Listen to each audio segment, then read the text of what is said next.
여러분, 이 세상에는 애통하는 사람이 참 많습니다. 어떤 이는 돈이 없어서 평생을 애통하며 삽니다.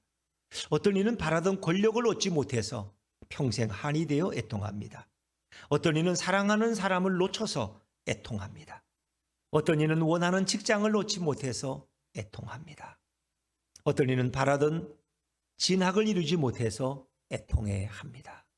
베이징에서 편파 판정으로 실격을 당한 두 선수는 아마 남모르는 곳에서 애통했을 것입니다. 헝가리 선수는 분명히 1등인데 편파 판정으로 실격을 당해서 금메달을 놓치고 나서 얼마나 많이 애통해 했겠습니까? 세상의 모든 사람들은 몇 가지씩 애통한 것을 끌어안고 이 땅에서 위로받지 못하고 살아가고 있습니다. 자신의 꿈과 비전이 깨어지고 자신의 목적과 소원이 깨어지면 인간은 그 어떤 것으로도 위로받지를 못합니다. 인간들은 위로를 거절합니다. 인간들은 위로에 욕을 뱉습니다. 위로를 경멸합니다. 인간은 만족하지 못하면 애통해하고 위로받기를 거절합니다. 인간에게 진정한 위로는 자신이 원하는 것을 손에 넣을 때에야 그들은 위로를 얻습니다. 그러나 인간이 원하는 목표는 마치 바람을 움켜잡으려는 것과 같아서 전혀 이루어지지 않을 것들을 인간들은 바라고 소망합니다. 이것이 인간의 한계입니다. 애통이란 말 그대로 큰 고통입니다. 애통이란 슬퍼하고 가슴 아파하는 것입니다. 인간은 매우 절망적이고 비참한 일을 당하면 애통하게 됩니다. 애통한 자는 매우 큰 아픔과 절망을 느끼며 사는 자들입니다. 여러분, 애통을 좋아하는 사람은 아무도 없습니다. 인생 중에 애통한 일이 생기면 너무나 고통스러운 나날을 보내게 됩니다. 몸의 상처보다 마음의 애통함의 상처는 쉽게 치료되지 않습니다. 머릿속에 오래 남아서 반복적으로 우리를 괴롭히고 큰 아픔을 줍니다. 육체의 상처란 한번 치료가 되면 다시 통증을 느끼지 않지만 그리고 잊어버리지만 그러나 애통의 마음의 상처는 잘 지워지지도 않습니다. 계속해서 그 상처는 더 골마 터져서 인간들을 몹시 괴롭힙니다. 심지어 죽음에까지 이르게 하는 것이 바로 애통입니다. 계속해서 애통의 늪에서 허우적거리는 자는 자살이라는 극단적인 선택을 하기도 합니다. 애통이란 우리 인생의 최대의 적이고 최대의 고통이고 최대의 아픔입니다. 애통을 피하기 위해서 많은 사람들이 종교를 갖습니다. 예수님에게 찾아온 사람들은 애통을 피하고 싶었고 애통을 당하고 싶지 않았기 때문에 예수님께 나왔습니다. 그런데 오늘 예수님은 오히려 애통하는 자가 복이 있다고 말씀하십니다. 애통하는 자는 복이 있나니 그들이 위로를 받을 것이며, 이런 황당한 말씀이 어디 있습니까? 애통한 자가 복이 있다는 말은 동서고금 어디를 찾아봐도 없는 말입니다. 여러분, 이것이 복이 된다는 이 이상하고 참담한 말을 예수님은 왜 하고 계실까요? 애통한 자는 이 땅에서 가장 낮고 천한 자들이기 때문입니다. 이것이 정답입니다. 애통한 자가 바로 비통한 자들입니다. 할 수만 있으면 애통은 피해야 하는 것입니다. 그렇다면 애통한 자는 누구일까요? 바로 이 땅에서 거룩하게 살지 못하고 날마다 은밀하게 죄를 지으며 살아가는 죄인들이 바로 애통한 자들입니다. 인생에서 가장 큰 잘못을 한 자가 바로 애통한 자입니다. 베드로는 3번씩이나 예수님을 모른다고 저주하면서 부인했습니다. 베드로는 애통했습니다. 인생을 잘못 살았던 자는 애통한 인생을 살고 있는 자입니다. 늘 인생을 돌아보며 후회하며 애통합니다. 자신의 인생에 씻지 못할 커다란 과오와 실수를 한 자가 가장 애통한 인생을 사는 자입니다. 그런 실수 때문에 아파합니다. 또한 남을 죽이고 살인한 자는 평생을 애통하며 그 짓눌림 속에서 살아야 합니다. 한편 유대교 종교 지도자들은 항상 말씀을 읽고 항상 기도하면서 마음의 평안과 기쁨을 가지려고 노력했던 자들입니다. 바리새인과 사두개인들은 거룩한 말씀을 가까이 하면서 자신의 마음속에 기쁨과 희락이 넘쳐나고 애통은 멀리 물러가게 하는 삶을 추구하며 살았던 자들입니다. 바리새인과 사두개인들에게 깊은 신앙생활로 인하여 애통이란 없었습니다. 오직 그들의 신앙생활 속에는 말씀의 위로와 기도의 위로로 인하여 기쁨과 평안과 거룩함만이 그들의 마음속에 가득 찼습니다. 바리새인들은 깊은 종교생활로 항상 위로받는 삶을 살았습니다. 바리새인들에게 애통이란 없었습니다. 바리새인들이 생각하는 애통이란 죄인들에게 있는 죄악의 열매입니다. 바리새인들은 자신의 거룩함으로 이미 스스로 위로를 받은 자들입니다. 여러분, 하나님이 태초에 천지를 창조하셨을 때 모든 인간들의 마음은 육신처럼 상처를 입을 수 있는 존재로 창조되었습니다. 우리는 하나님의 형상을 따라 아름답게 창조되었지만 인간은 상처를 받을 수 있는 존재로 하나님이 인간을 창조하셨습니다. 그러나 늘 그 마음의 상처에 하나님께서 끊임없이 위로해 주시고 하나님께서 감싸 주시고 품어 주시기 때문에 인간의 마음에 깊은 상처의 애통함은 없었습니다. 하나님이 창조하신 인간은 피조물로서 완벽한 존재는 아니었지만 하나님께서 완벽하게 관리해 주셨기 때문에 마음의 상처로부터 완벽하게 차단되었습니다. 창조된 인간은 애통함을 모르는 기계적인 인간은 아니었습니다. 인간에게도 연약함은 있었습니다. 인간은 애통이라는 깊은 상처가 쉽게 오기 쉬운 존재이지만 늘 위로해 주시는 하나님으로 인하여 애통함과 비통함을 알지 못하고 날마다 에덴 동산에서 행복하게 살 수 있었습니다. 하나님의 커다란 위로는 어떤 애통함을 당해도 곧바로 치유되도록 하나님이 역사해 주셨습니다. 타락하기 전에 인간의 삶 속에서 애통의 진정한 의미를 모르고 살았다는 것은 어떤 고민도 어떤 아픔도 어떤 시련도 없었다는 그런 뜻이 아니라 하나님께서 다 막아주셨다는 의미입니다. 바로 하나님께서 인간을 이렇게 관리하고 지켜주시고 항상 위로하여 주셨습니다. 그러나 인간은 어느 날 하나님의 위로의 손길을 거부합니다. 하나님이 보살피시는 따스한 손길을 인간들은 정면으로 거부합니다. 그리고 자신의 인생을 자신이 다스리고 자신의 인생을 자신이 관리하고 싶은 죄악의 욕망이 인간에게 흘러 들어옵니다. 그렇게 해서 인간 속에 스며든 죄악은 인간의 마음속에 생기는 애통함을 더 이상 치유하지 못하도록 방해했습니다. 애통의 시작은 더 큰 애통함으로 빠져들어가서 날마다 비통함으로 살아가는 타락한 존재가 되었습니다. 인간이 타락한 후에 인간의 삶의 애통이란 매일 일어나는 다반사, 반복되는 일이 되었습니다. 인생과 같은 뜻은 바로 애통한 삶입니다. 사람이 사는 게 뭐냐? 그것은 곧 고통입니다. 그래서 인생 이꼬로 애통한 삶이란 정식이 이런 형식이 형성되는 것입니다. 인간에겐 더 이상 애통이라는 단어를 지울 수 없는 존재가 되었습니다. 인간의 삶의 애통은 서로 부부처럼 하나가 되어서 분리되지 않고 살아가는 존재가 되었습니다. 바로 이것이 타락한 인간의 실체이고 바로 이것이 하나님을 외면한 인간의 비참한 삶이고 비통한 인생입니다. 약하고 비천한 자가 애통하면 아무도 위로해 주지 않습니다. 힘이 없는 자는 늘 이리 채이고 저리 채이는 인생이라 원래 애통할 수밖에 없습니다. 죄가 많은 자들은 원래 애통할 수밖에 없는 자들입니다. 애통해도 위로를 받을 수 있는 자가 있습니다. 그들은 바로 이 땅에서 권력을 잡고 있는 자들입니다.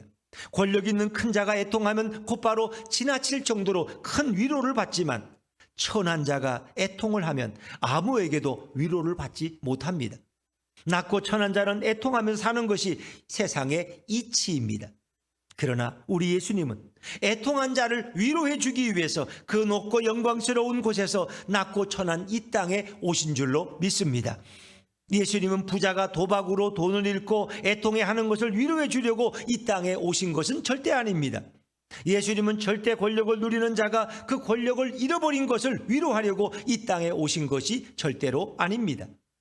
예수님은 자신의 내면에 더럽고 추악한 모습을 본 자들을 위해서 이 땅에 오셨습니다.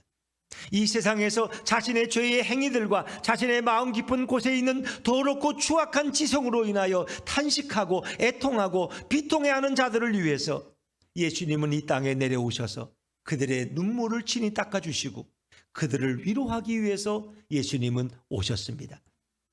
자신의 의로운 행위에 취해서 자신이 의로운 자라고 착각하면서 자신의 내면의 죄악의 괴물을 전혀 보지 못하는 자들을 위로하려고 예수님은 이 땅에 오지 않으셨습니다.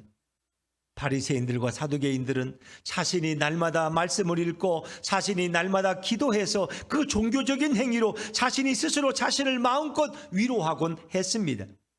그들은 자신이 죄인인지 의인인지도 구분하지 못하고 사는 미련한 자들이었습니다. 예수님은 이런 자들을 위로하지 않으셨습니다. 이렇게 자칭 거룩한 자들을 천국의 위로잔치에 초대하신 적도 없었습니다.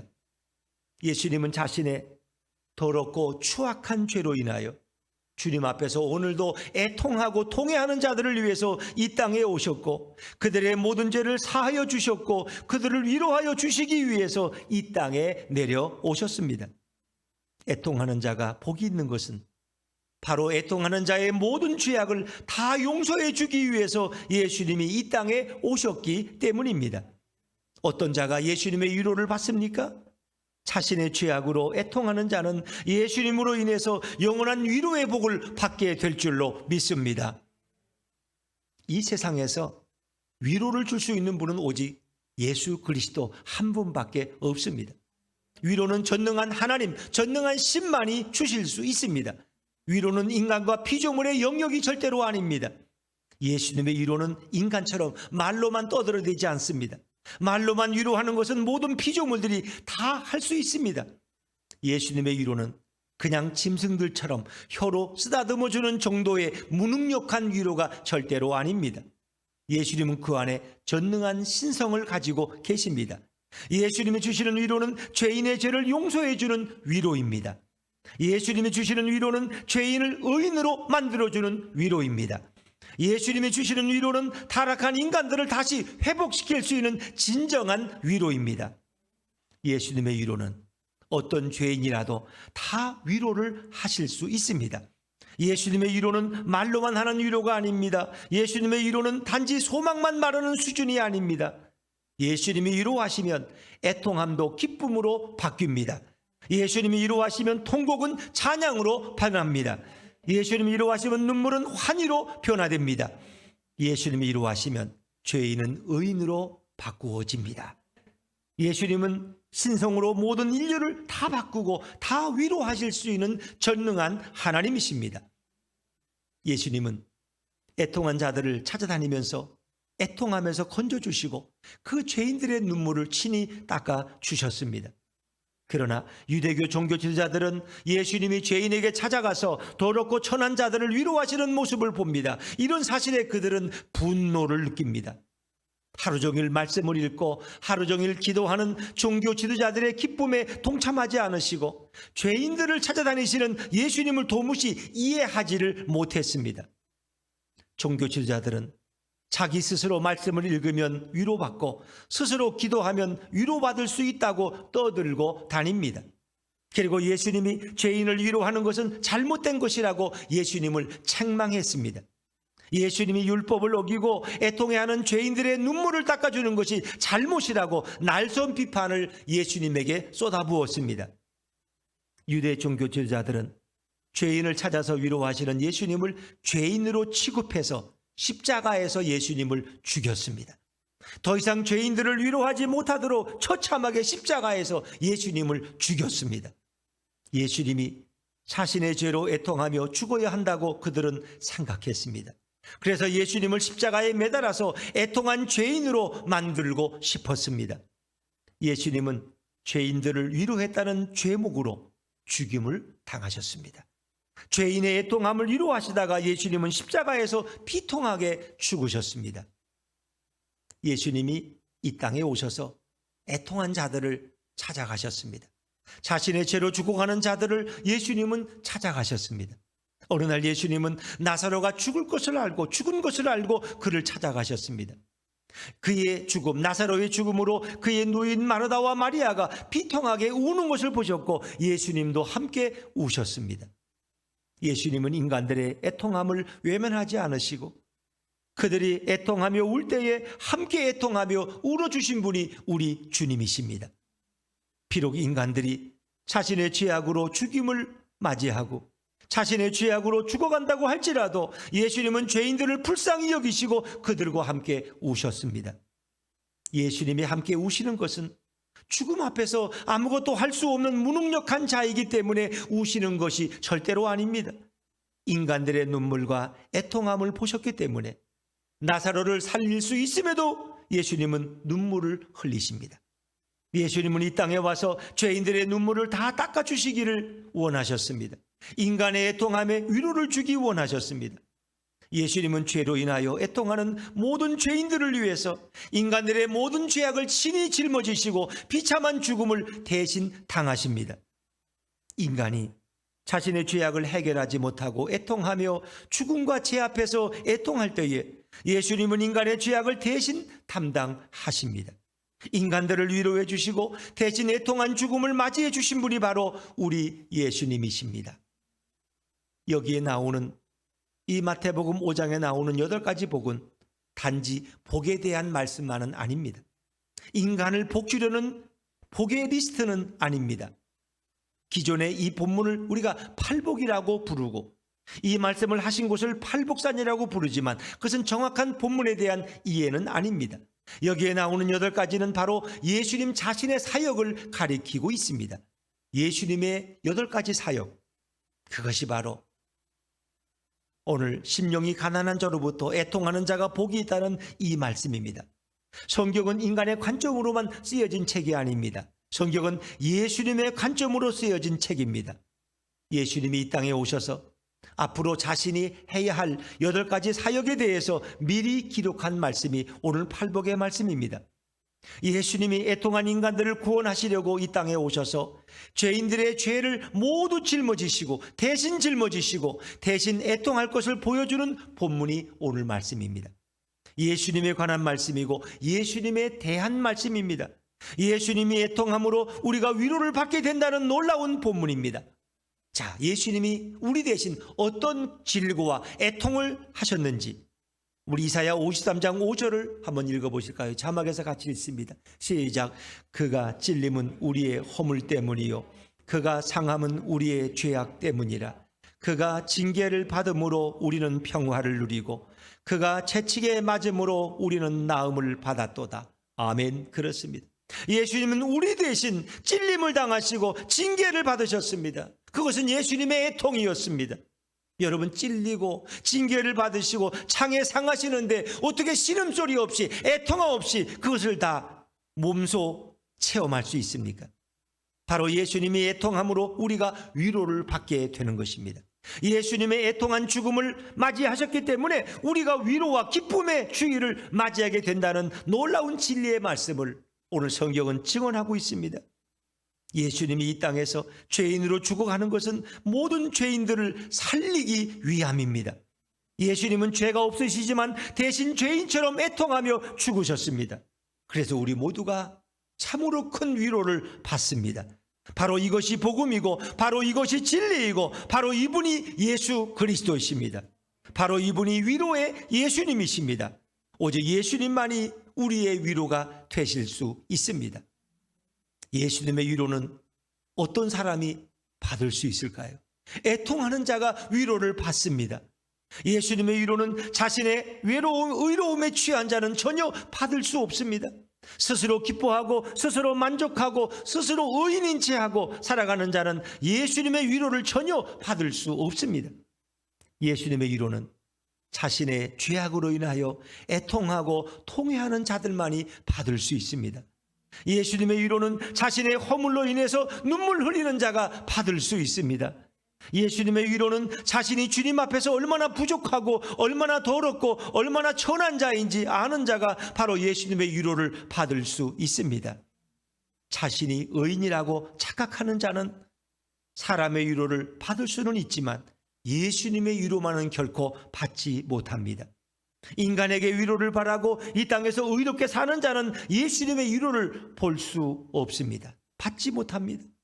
예수님의 위로는 자신이 죄인임을 고백하고 자신의 가슴을 치면서 자신의 죄악을 아파하고 통회하는 자에게 주님의 위로는 내려오는 것입니다. 예수님의 커다란 위로는 죄인임을 자백하는 자에게 임하게 되는 것입니다. 하나님 아버지는 인간이 타락 후에 매일매일 그리고 매 순간마다 애통함으로 남은 인생을 살아가는 것을 보셨습니다. 인간이 죄악과 죽음 앞에서 그 어떤 위로도 없음을 하나님은 보고 너무나 잘 아셨습니다. 하나님 아버지의 자비하심으로 독생자 예수님을 이 땅에 보내십니다. 그 예수님은 이 땅에 애통하고 비통한 인간들을 찾아오셔서 그들을 위로하기 위해 이 땅에 오십니다. 아무도 위로할 수 없는 타락하고 무능력한 인간들을 위로하기 위해서 예수님이 친히 우리를 찾아오셨습니다. 하나님 아버지가 인간들의 애통함을 불쌍히 여기지 않으셨다면 예수님은 결코 이 땅에 오실 분이 아닙니다. 하나님 아버지는 인간들의 눈물을 닦아주기 원하셨고 인간들의 애통함에 종지부를 찍고 싶으셨기에 예수님을 이 땅에 보내셨습니다. 그래서 예수님은 이 땅에 오셔서 인간 대신 참혹한 십자가에서 죽으시도록 하셨습니다. 예수님이 죽으심으로 인간은 애통함에서 자유를 얻고 하나님 아버지의 위로를 받게 되었습니다. 하나님 아버지의 위로에 계획이 없었다면 예수님도 없고 인간에게 위로도 없었을 것입니다. 하나님 아버지의 자비하심이 모든 죄인된 인간들에게 영원한 위로를 주신 줄로 믿습니다. 백성들은 자신의 죄와 죽음 앞에서 오늘도 애통하며 인생을 살아왔습니다. 인생이란 원래 애통하기 위해서 태어나는 줄만 알았습니다. 인생이란 원래 눈물과 비통함으로 살아야 하는 줄만 알았습니다. 그런데 어느 날 그들은 기적적으로 예수님을 만났습니다. 그분은 유대 종교 지도자들과 다른 설교를 하셨습니다. 유대 종교 지도자들은 이스라엘 백성들을 죄인이라고 꾸짖고 죄를 지어서 애통한 자들은 영원히 하나님의 진노를 받아서 죽게 된다고 이미 죽은 죄인에게 또 죽이는 설교를 했습니다. 유대 종교 지도자들은 백성들을 2번씩 죽였습니다. 이미 죄 앞에서 죽었는데 죄악으로 죽었는데 죄로 애통한 백성들은 절대로 위로를 받지 못하고 하나님의 진노로 죽는다고 2번씩 그들을 죽였습니다. 그러나 예수님은 애통하는 백성들에게 찾아오셔서 너희들의 죄를 너희들이 의로워서 위로를 받는 것이 아니라고, 내가 너희들을 위해서 대신 십자가에서 죽음으로 위로를 받게 된다고 설교하셨습니다. 백성들의 애통함을 예수님이 대신 받으셔서 너희들의 애통함을 없애겠다고 예수님은 설교하십니다. 백성들은 이런 설교를 처음 듣고서 너무나 큰 위로를 받았습니다. 백성들의 죄악이 아무리 크고 많아도 예수님으로 인하여 위로를 받을 수 있게 된다는 설교에 그들은 큰 충격을 받았습니다. 잘난 자가 예수님의 위로를 받는 것이 아닙니다. 의인인 체 하는 자가 예수님의 위로를 받는 것이 아닙니다. 오히려 더럽고 천한 자가 주님의 위로를 받는 것입니다. 이 귀한 말씀 때문에 예수님 앞에 모여든 백성들은 너무나 기쁘고 너무나 신이 나서 춤을 추고 싶었습니다. 늘 하나님의 위로는 거룩한 바리새인과 사두개인만의 전유물인 줄 알았는데 자신들과 같은 더럽고 천한 자에게 위로가 내리게 됨을 너무나 기뻐했습니다. 예수님의 설교가 끝나고 난 뒤에 찬송 소리는 끝나지 않았고 멈추지 않았고 계속 이어집니다. 예수님의 설교가 끝나도 백성들은 너무나 기뻐서 춤을 추며 흩어지지를 않았습니다. 바로 그것이 천국이었고 바로 그것이 예수님의 하나님의 품이었습니다. 인간의 삶은 애통의 연속입니다. 인간은 살아갈수록 애통함이 늘어갑니다. 그래서 인생을 애통하는 삶이라고 말합니다. 이렇게 되뇌이는 되새기는 자들은 예수님을 결코 만나지 못한 자들입니다. 예수님을 만나지 못하면 인생은 애통함과 비천함의 악순환의 반복일 뿐입니다. 그러나 예수님을 만나면 인생은 위로로 가득한 삶을 삽니다. 예수님의 위로를 맛본 자는 이미 천국을 맛본 자들입니다. 예수님의 위로를 맛본 자는 그 누구도 위로할 수 있습니다. 심지어 자신을 죽이고 자신을 찌른 자들도 위로할 수 있는 자가 됩니다. 예수님의 위로는 워낙 강력하고 워낙 강하기 때문입니다. 자, 고린도후서 1장 4절 말씀을 자막해서 한번 같이 읽어볼까요? 시작. 우리의 모든 환난 중에서 우리를 위로하사 우리로 하여금 하나님께 받는 위로로서 모든 환난 중에 있는 자들을 능히 위로하게 하시는 이시로다. 아멘. 그렇습니다. 환난 가운데 우리가 처하지만 하나님의 주시는 위로를 통해서 우리는 타인들을 위로할 자가 되었다는 것입니다. 이런 예수님의 위로 없이 인생을 산다는 것은 마치 태평양 한가운데 든든한 배 없이 홀로 손으로 인생의 망망대해를 저으며 항해하는 것 같이 무모하고 미련하고 어리석은 일입니다. 이제 누구든지 예수님께 나오면 그가 어떤 죄가 있어도 어떤 허물이 있어도 더 이상 애통할 필요가 전혀 없습니다. 예수께서 그 모든 죄를 대신 지고 십자가에서 죽으셨기 때문입니다. 인간의 죄는 인간의 거룩함으로 없어지는 것이 아닙니다. 예수님이 대신 애통한 죽음으로써, 애통하고 죽으심으로써 없애주셨기 때문입니다. 예수님 앞에 나오는 자는 더 이상 죄로 인해 애통하지 않아도 예수님으로 말미암아 위로를 받습니다. 그러나 예수님께 나오지 않는 자는 자신이 작은 죄라도 위로받지 못하고 영원한 지옥에 떨어지고 맙니다. 그 누구도 예수님의 위로가 없으면 모든 죄를 짊어지고 영원히 애통한 지옥으로 들어가야만 합니다. 여러분, 성도란 누구입니까? 성도란 아무리 죄악이 많아도 위로받는 자입니다. 성도는 아무리 더럽고 천한 자라고 할지라도 영원히 위로받는 자가 성도입니다. 성도란 이제부터 영원히 위로받는 자입니다. 성도에게는 애통함도 없고 비통함도 없습니다. 성도의 모든 애통함은 예수님께서 다 없애주셨습니다. 성도는 항상 예수님의 위로만 가득 찬 자입니다. 예수님은 성도들이 애통해야 될 죄악을 대신 담당해 주셨습니다. 성도는 예수님이 대신 죽으심으로써 모든 죄악을 사함받고 위로받는 자입니다. 성도란 남은 인생 동안 이 땅에서 예수님의 위로를 받고 이 세상이 끝나면 영원한 천국에서 예수님의 위로로 영원한 기쁨과 희락과 평강이 넘치는 자들이 바로 성도인 줄로 믿습니다. 성도는 자신의 거룩함으로 위로를 받는 자가 아니라 예수님으로 인하여 위로받는 자입니다. 이제 우리의 죄악은 예수님으로 인해서 완전히 사함을 받은 줄로 믿습니다. 우리의 애통함을 바꾸어 상상할 수 없는 큰 위로를 우리 예수님은 주셨습니다. 이것이 바로 예수님의 사역이고 메시아의 사역이라고 성경은 말합니다. 이사야 61장 3절을 우리 자막에서 읽어봅니다. 이사야 61장 3절입니다. 시작. 무릇 시온에서 슬퍼하는 자에게 화관을 주어 그 죄를 대신하며 기쁨의 기름으로 그 슬픔을 대신하며 찬송의 옷으로 그 근심을 대신하시고 그들이 의의 나무 곧 여호와께서 심으신 그 영광을 나타낼 자라 일컬음을 받게 하려 하심이라. 아멘. 바로 메시아 그 예수님을 통해서 우리 고통받는 우리 백성들이 하나님의 성도들이 기쁨과 찬양으로 바뀌어질 것을 성경은 예고하고 있습니다. 이제 우리의 위로는 예수님으로 말미암아 오는 줄로 믿습니다. 그분은 우리에게 죄 대신 기쁨을 주시고 슬픔 대신 찬송을 주시고 근심 대신 영광을 주시는 분입니다. 그래서 우리는 이렇게 위로받는 자가 되었습니다. 여기서 말하는 의의 나무, 그것은 곧 변화될 성도들을 가리키고 있는 것입니다.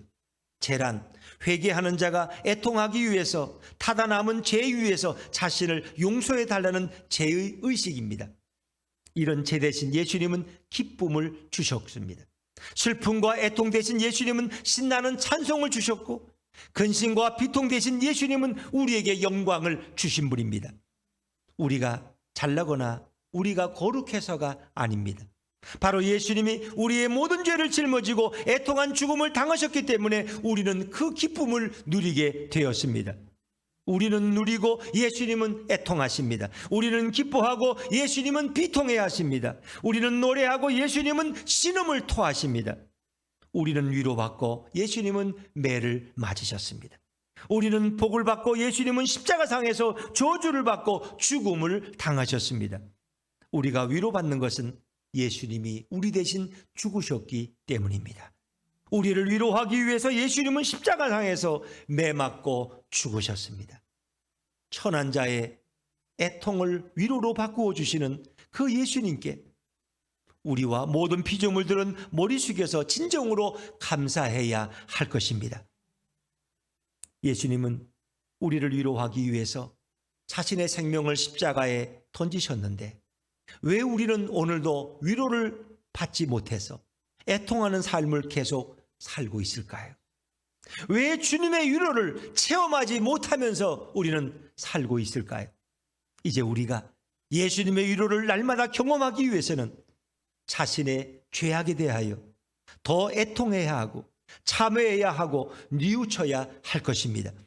자신의 천하고 더러운 죄악을 예배를 통해서 깨닫고 고백해야 합니다. 우리가 우리 자신의 추악한 죄악을 예배 시간에 자백하면 예수님의 위로가 이 예배 시간에 우리에게 임할 줄로 믿습니다. 예배란 자신이 죄인임을 고백하며 예수님의 위로를 바라는 것이 바로 예배입니다. 예배란 대충 드리고 대충 기도하고 대충 찬양하다가 예수님도 구하지 않고 예수님도 찾지 않고 끝나는 예배는 진정한 예배가 아닙니다. 예배란 자신의 죄악을 애통한 마음으로 뉘우치며 아무 공로가 없음에도 불구하고 예수님의 위로를 받게 되는 이것이 바로 진정한 예배입니다. 예배에서 예수님의 위로를 경험한 자는 얼굴이 아벨처럼 해처럼 빛납니다. 그러나 예배에서 예수님의 위로를 경험하지 못한 자들은, 그런 굶주린 자들은 얼굴이 가인처럼 침통해지고 우울해지는 것입니다. 예배는 참석하는 것 자체에 의미가 있는 것이 아닙니다. 예배는 자신의 죄악으로 인하여 애통함으로 예수님의 위로를 받았느냐 받지 못했느냐 하는 것이 매우 중요합니다. 오늘 예배에서 모두가 예수님의 위로를 가득 받아서 날마다 밀려오는 애통한 사건보다 예수님의 위로의 복이 더 커야 하는 그런 성도의 삶이 되어야 할 것입니다. 아무리 산불이 무섭게 타올라도 장대빛 속에, 소낙빛 속에 꺼지지 않는 불은 하나도 없습니다. 아무리 애통이 밀물같이 밀려와도 예수님의 위로가 더 크면 애통은 흔적도 없이 사라져버립니다. 애통하는 자는 복이 있나니 그들이 위로를 받을 것이며, 예배란 애통을 없애고 예수님의 위로로 가득 채우는 것이 진정한 예배입니다. 이런 예수님의 위로가 여러분 모두에게 오늘도 가득하기를 예수님의 이름으로 축원합니다. 축원합니다. 다 같이 일어나셔서 280장을 찬양하십니다.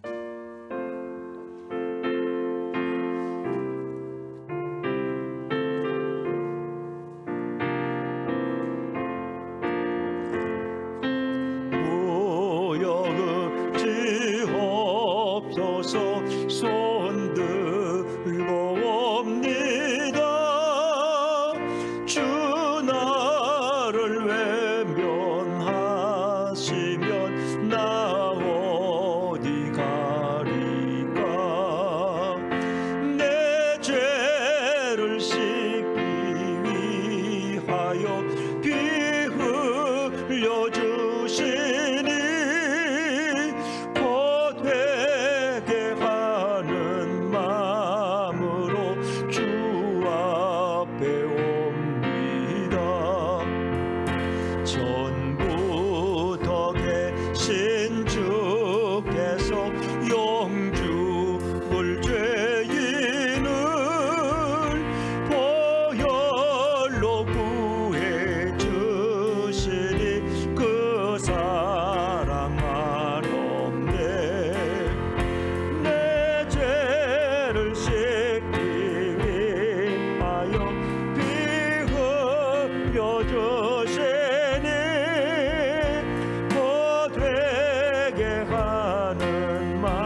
천부여 의지 천부여 의지 없어서 손 들고 옵니다.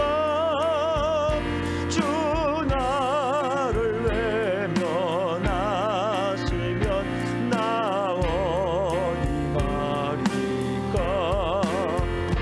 내 죄를 씻기 위하여 피 흘려 주시니 고되게 하는 마음으로 주 앞에 옵니다. 천부여 의지 없어서 천부여 의지 없어서 손 들고 옵니다. 주 나를 외면하시면 나 어디 가리까. 내 죄를 씻기 위하여 피 흘려 주시니 고되게 하는 마음으로 주 앞에 옵니다. 전부터 계신 주께서 전부터 계신 주께서 영죽을 죄인은 보혈로 구해 주시리. 그 사랑 한없네.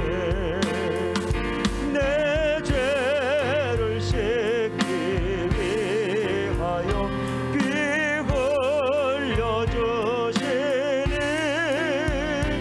고되게 하는 마음으로 주 앞에 옵니다. 나 예수 의지하고 나 예수 의지함으로 큰 권능 받아서 주님께 구한 모든 것 늘어겠습니다.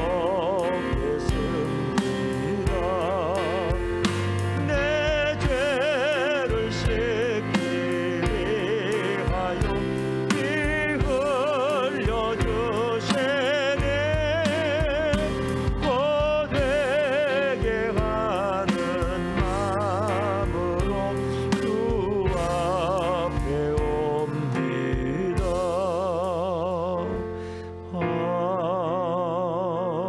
아멘. 말씀을 생각하면서 함께 통성으로 기도합니다. 우리가 하나님을 잘 몰랐기에 나의 의로움이나 종교적 열심으로 위로받고 싶다고 위로받고 있다고 착각했던 우리 어리석음과 무지함을 고백하오니 용서해 주십시오. 오늘 내가 얼마나 추악하고 더러운 죄인인지를 바로 깨닫고 나의 죄로 인하여 애통하는 성도가 되기를 소원합니다. 나의 모든 죄의 짐을 대신 져주시고 십자가에서 죽으심으로 영원히 위로와 생명의 축복을 주신 예수님께 감사와 영광을 올리는 기도를 드리겠습니다. 사랑과 은혜가 풍성하신 아버지 하나님, 감사와 영광을 올려드립니다. 우리는 내가 의롭고 내가 윤리적으로 깨끗하고 내가 정결하면 위로를 받을 수 있다고 착각했던 어리석은 인생이었습니다. 주님만이 우리를 위로하실 수 있습니다. 주님만이 나를 새롭게 하실 수 있습니다. 오늘 내가 얼마나 주님 앞에 취약되고 얼마나 더럽고 추악한 죄인인지를 이 시간 깨닫기를 원합니다. 주님, 나의 죄악을 보게 하여 주시옵소서. 주님, 나의 더러운 죄악됨을 알게 해 주시옵소서. 이제 나의 죄로 인해 가슴을 치며 애통하며 주님을 바라보는 성도가 되기를 소원합니다. 나의 모든 죄의 짐을 대신 지시고 십자가에 죽으시고 영원한 위로와 영원한 생명의 축복을 주신 우리 주님을 찬양합니다. 이제는 예수님을 내 인생의 주인상, 예수님을 나의 왕으로 삼고 예수님과 함께 걸어가는 복된 인생 되기를 원합니다. 주님, 역사해 주시옵소서. 주님, 말씀하여 주시옵소서. 우리의 다친 마음을 열어주시옵소서. 우리의 교만을 깨트려 주시옵소서. 우리의 완악한 마음을 녹여 주시옵소서. 주님의 성령의 불로 우리의 죄악을 불태워 주시옵소서. 모든 영광을 주께 올려드리며 예수님 이름으로 기도드리옵나이다. 아멘. 걸어가신 주님, 나의 의로움, 나의 윤리적인 깨끗함, 나의 종교적 열심으로 위로받을 수 있다고 착각했던 우리 어리석음과 미련함을 불쌍히 여겨 주시옵소서. 오늘 내가 얼마나 더럽고 추악한 죄인인지 나 자신의 진실을 바로 깨닫고 알게 해 주시옵소서. 이제는 나의 죄와 나의 실수와 나의 어리석음으로 애통하는 성도가 되기를 소원합니다. 나의 모든 죄의 짐을 대신 지시고 십자가의 죽으심으로 영원한 위로와 생명의 축복을 주신 우리 예수님께 감사와 영광을 돌리는 삶을 살게 해 주시옵소서. 예수님을 내 인생의 주인 삼고 예수님 우리 가정의 왕으로 모시고 주님과 함께 걸어가는 승리와 찬양과 감사의 삶을 살게 해 주시옵소서. 오늘도 주님의 그 놀라운 은혜에 감사하며 아버지 앞에 귀한 예물 드렸습니다. 이 물질이 쓰이는 곳마다 주님의 영광이 드러나고 하나님의 나라가 확장되어지고 예수님을 모르는 자들이 예수님을 알아가는 기쁨을 허락해 주시옵소서. 이런저런 모습으로 오늘도 연약한 몸 가지고 왔습니다. 상한 심령 가지고 왔사오니 주님 싸매어 주시고 위로해 주시며 주님의 백성으로 변화시켜 주시옵소서. 모든 영광을 주께 올려드리며 예수님 이름으로 기도드리옵나이다. 아멘.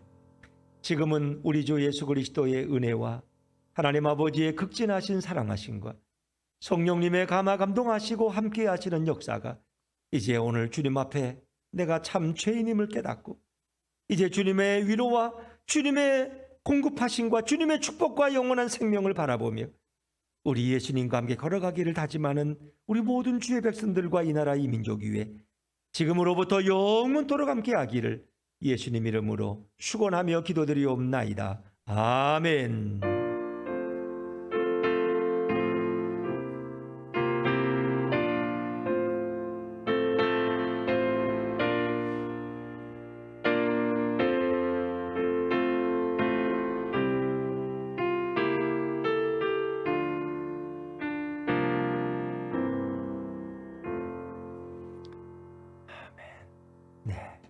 우리 예배를 마쳤습니다. 잠깐 자리에 앉으시면 교회 소식을 간략하게 전해드리겠습니다. 예수품교회 1월 재정 보고서가 홈페이지와 예배실 게시판에 게시되어 있습니다. 참고하시기 바랍니다. 작년에 비교해서 두 교회와 또 한 분의 선교사님을 더 추가적으로 지원하게 되었습니다. 다음 주 예배 기도는 1부의 아내라 성도님, 2부의 유재영 집사님이십니다. 김영미 집사님께서 아주대병원에서 수요일 수술 받으시고 토요일 퇴원하셨습니다. 완전한 회복을 위해서 기도해 주시기 바랍니다.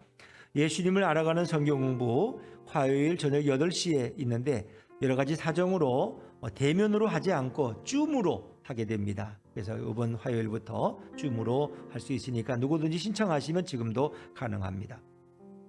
매주 목요일 붕어빵 전도가 1시 반 교회에서 있습니다. 1시 반까지 이 자리에 나오시면 되겠습니다. 우리 김진태 전사님 아들 도연이가 피부질환 이 두드러기가 나서 잘 그것이 치료가 안 돼서 지금 한림대병원에 이틀째 입원해 있습니다. 네, 도연이의 회복을 위해서도 기도해 주시기 바랍니다. 그 외에 광고는 참조하시기 바랍니다. 자, 우리 하나님 앞에 영광 돌리는 박수 한번 올려드리겠습니다. 할렐루야. 네.